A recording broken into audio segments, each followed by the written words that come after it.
Bun găsit!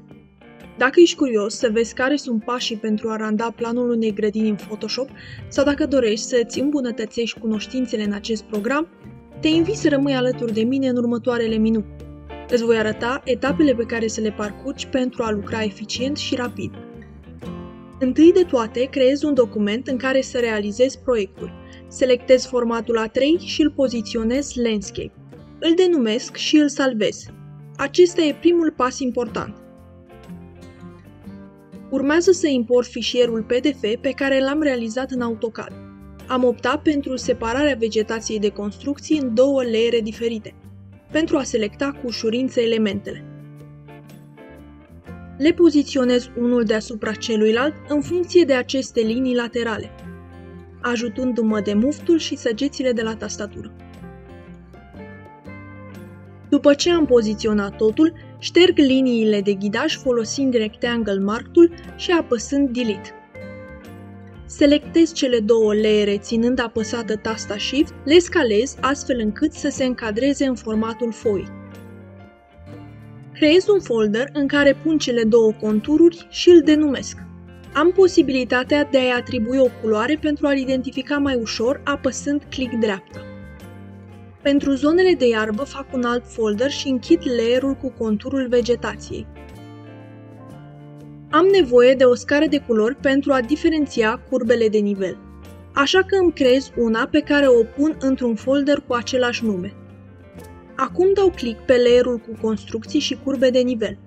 Folosindu-mă de Magic Wand Tool, selectez terenul de la prima curbă de nivel, dau click pe layerul din folderul verde, iar cu pipeta selectez cea mai închisă nuanță de verde. Tot ce îmi rămâne de făcut este să colorez toate zonele folosind Brush. Procedez la fel și cu celelalte curbe, creând pe rând câte un layer nou și având grijă să selectez layerul pe care se află conturul curbelor, înainte de cel în care pun culoare. Pentru umplerea mai rapidă a selecției cu culoare pot folosi instrumentul Paint Bucket Tool. Ajustez culorile curbelor de nivel astfel încât să creez un gradient de la cel mai închis la cel mai deschis verde, modificând opacitatea. Îmi este ușor să fac acest lucru, fiindcă pentru fiecare zonă am creat un layer nou. Pentru a simplifica procesul de editare, este bine să lucrezi ordonat. Asta te face mai eficient și te ține departe de eventuale greșeli care ar fi greu de remediat. Pentru a închide culoarea primelor curbe de nivel, creez un layer nou. Selectez zona pe care vreau să lucrez și colorez cu un verde închis, după care reduc opacitatea. Pentru a deschide puțin culoarea acestei zone, mă folosesc de instrumentul Erase, pe care îl setez la o opacitate de 52% și un flux de 47%. Sunt mulțumită de cum arată, însă am nevoie de o textură pentru a face ca terenul să pară real. Pentru asta vizitez site-ul textures.com, unde găsesc o varietate mare de texturi pentru toate zonele care mă interesează. Descarc textura dorită, o import și o adaug deasupra planului meu. Înainte de asta, creez un subfolder cu texturi în interiorul celui destinat gazonului. Apăs Ctrl și tasta T pentru a scala textura și o copiez astfel încât să acopere toată zona care mă interesează. Acum unesc toate layerele cu textură și mă folosesc de Polygonal Lasso Tool pentru a selecta zona în care vreau să păstrez textura. Mă ajut de Rectangle Mark Tool pentru a deselecta amprenta casei și a scărilor. Apăs Select, invers, după care dau Delete. Selectez pontonul, îi adaug cu culoare potrivită și îi pun o textură în același mod în care am procedat cu gazonul. Astfel de planuri pot fi randate în diferite stiluri în funcție de preferința ta. Mie personal îmi plac cele în stil grafic, în care liniile nu sunt foarte precise. În curând voi face un astfel de video ca să-ți arăt cât de diferite pot fi modurile de lucru. Acum selectez pereții casei pentru a le da o culoare. Este foarte important să creez câte un folder pentru fiecare element. Asta mă ajută să am totul pus în ordine, iar atunci când vreau să modific ceva să o pot face foarte rapid.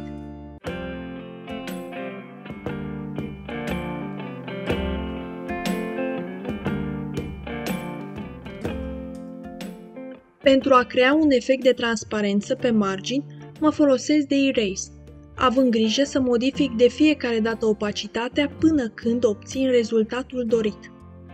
Pentru a îmbunătăți aspectul texturii, modific saturația și luminozitatea. Acum e momentul să creez zona de apă. Pentru asta folosesc pentul selectând o culoare potrivită. La fel cum am făcut mai devreme, aleg și aici o textură pentru apă pe care o decupez în funcție de forma realizată anterior. Maschez întrepătrunderile dintre bucățile de textură, ajutându-mă de clone și tasta Alt. Este foarte important să acorzi atenție detaliilor pentru că asta face diferența în ceea ce privește rezultatul final. Aduc câteva ajustări culorii, astfel încât apa să iasă mai mult în evidență. După ce unesc textura cu forma apei, folosesc aceeași tehnică de estompare a marginilor pentru a se integra mai bine cu texturile din jur. Ca să dau un efect 3D, creez o umbră pontonului. Pentru asta dau dublu click pe layer, selectez Drop Shadow și fac setările în ceea ce privește opacitatea, unghiul în care să fie poziționată umbra și mărimea ei după cum doresc. Texturez scările care duc spre intrarea în curte și pe cele din casă. Prefer o textură neutră care să nu iasă mult în evidență.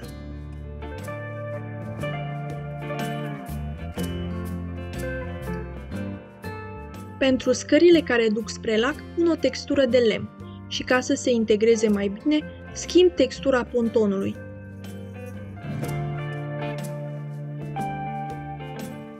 Marchez treptele cu Rectangle Mark Tool și instrumentul Brush. Aleg culoarea gri și setez opacitatea la 60%. Ca să lucrez mai repede, selectez un set de trepte și îl copiez în celelalte zone.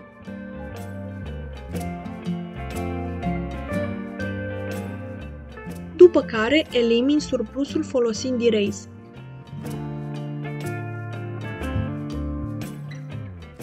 Procedez în același fel și cu treptele care duc spre lac, selectând de această dată culoarea maro.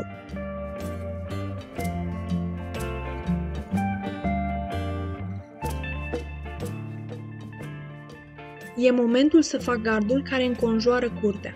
Pot renunța acum la layerul de contur pentru că nu mai este de folos. Folosesc Rectangle Tool și selectez un gri neutru. Copiez și scalez fiecare dreptunghi în funcție de forma gardului. Pentru o scalare neuniformă, în timp ce trag de acest colț, țin apăsată tasta Shift. Unesc toate layerele, după care dau dublu click pentru a selecta Drop Shadow și a crea efectul de umbră. Pentru a accentua treptele, le dau un contur, fără a reduce însă de această dată opacitatea. Adaptez grosimea conturului la dimensiunea scărilor.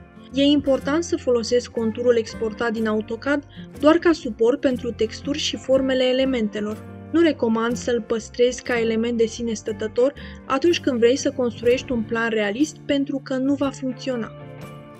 El se folosește de cele mai multe ori când stilul este unul grafic.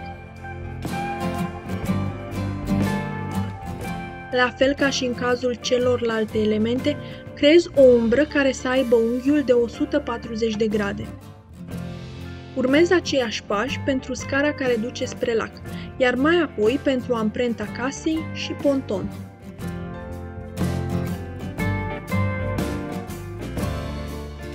Dacă vrei, poți colora și casa, însă eu prefer să o las albă pentru că, după părerea mea, se integrează mai bine cu liniile care marchează curbele de nivel.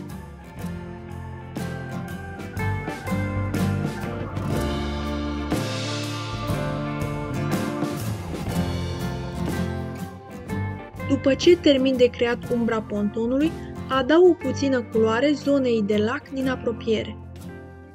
Ca să fac asta, mă folosesc de Quick Selection Tool și după ce creez un nou layer, colorez zona cu un albastru intens utilizând Brush. Ca să fac o trecere între zone, Șterg cu Erase setat la o opacitate de 30%. Vreau să sugerez că planul este înconjurat de vegetație matură. După ce aleg textura, o copiez, selectez zona la care vreau să renunț cu Polygonal Lasso Tool și apăs Delete. Mă folosesc din nou de Erase pentru a estompa marginile și de Clone pentru a face trecerea dintre bucățile de textură mai puțin sesizabilă. După ce scad opacitatea, mai șterg din extremitățile texturii. Trec la layerul pe care se află conturul arborilor pentru a aduce la viață grădina. Import o fotografie cu un arbore văzut din plan, pe care o copiez și o scalez de mai multe ori în funcție de schiță.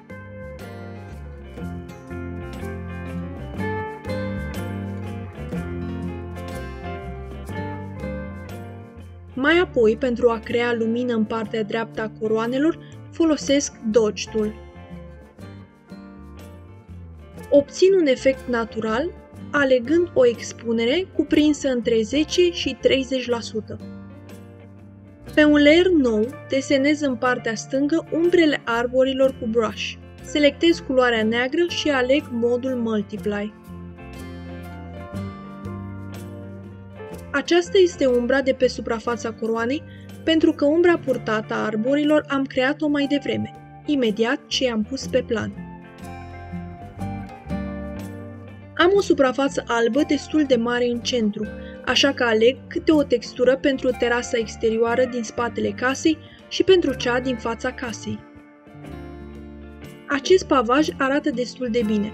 După ce import textura, o scalez și o multiplic. Ai grijă când scalezi texturile, astfel încât să fie proporționale cu scara la care este făcut desenul. Clone mă ajută și de data asta să maschez trecerea dintre bucățile pe care le-am lipit. Repet pașii de mai devreme și în cazul terasei din fața casei.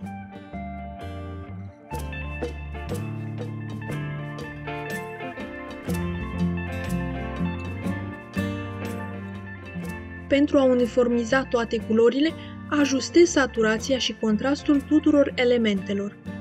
Fac asta apăsând Image, Adjustments, Saturation, iar apoi modific parametrii de lumină și umbră de la Levels. Când sunt mulțumită de rezultat, trec la următoarea etapă. Vreau să animez puțin planul, iar pentru asta adaug câteva personaje. Modific puțin umbra ca să pară mai convingătoare. Așa că o selectez și intervin pe un layer nou cu un gri mai închis în zona din apropierea personajelor, creând un gradient natural.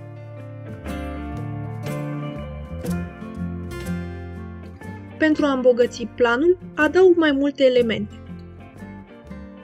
Cred că ar arăta bine câteva bănci așezate pe podestele dintre seturile de trepte care duc spre intrare.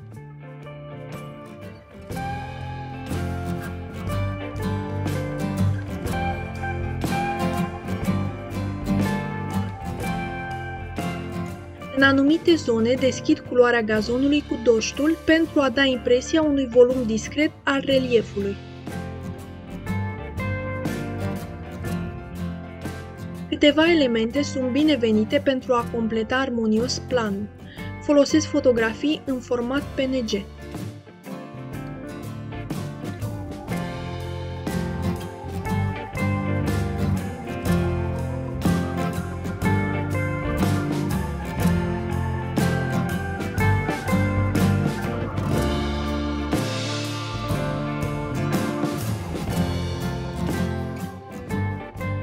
Le puteți găsi pe site-uri dedicate sau căutând direct pe Google. Pentru imaginile din acest video, eu am folosit site-ul png3.com, care oferă gratuit un număr limitat de fișiere pe zi. Găsiți linkul în descrierea acestui video, alături de cel al site-ului cu texturi.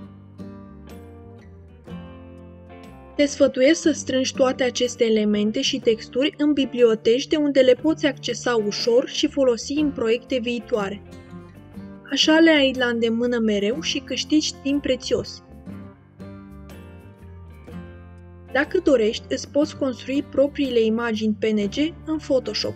Este foarte simplu să faci asta. Nu trebuie decât să ștergi fundalul și să le salvezi în acest format.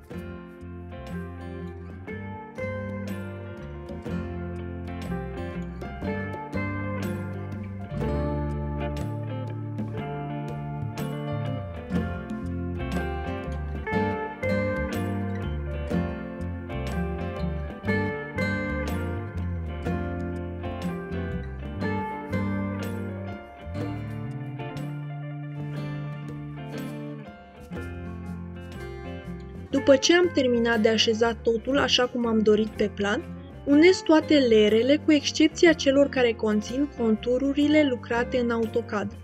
Fac asta selectându-l pe primul, apăsând tasta Shift și selectându-l pe ultimul. Scopul este acela de a echilibra culorile tuturor elementelor și texturilor folosite. Modific luminozitatea și contrastul, culorile, saturația și în cele din urmă adaug un filtru sepia foarte discret. Planul meu e gata acum. Tot ce am de făcut este să îl salvez apăsând Ctrl și tasta S.